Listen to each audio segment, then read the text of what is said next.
Ja, jeg står her på min hjemmeadresse, en lokation i Holstebro. Jeg skal til Viborg til Marsø under stormen Pia. Ja, puha for en omgang. Jeg har dog bare lige et dilemma. Hvilken bil skal jeg tage til Viborg? Valget står mellem denne Renault Clio Limited 1,5 diesel. Den er tung og lav. Det andet valg er en Smart Forfour 1,0 benzin. Den har noget, der kaldes sidevindsassistance. Dog er den høj og let. Så er spørgsmålet bare, hvilken bil vil være det bedste valg at tage til Viborg. Landevejene kan nok ikke være særlig sjov at køre på i dag.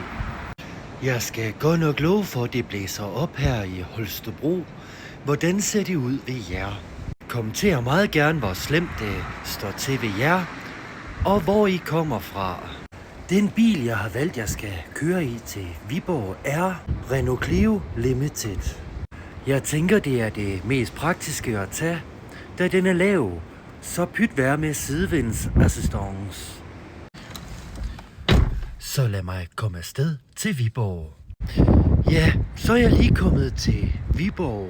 Her er lidt mere stille, men der stormer dog stadigvæk en lille smule.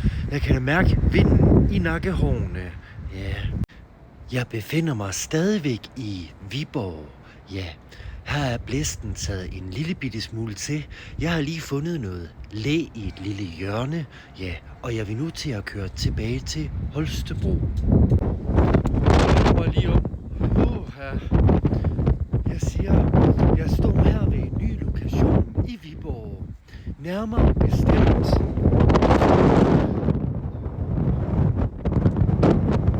Burger King. Ja, så er jeg endelig kommet hjem. Py føj for en blæsende tur. Jeg kørte jo som hvis jeg var en hel alkoholbilist, men det er jeg heldigvis ikke.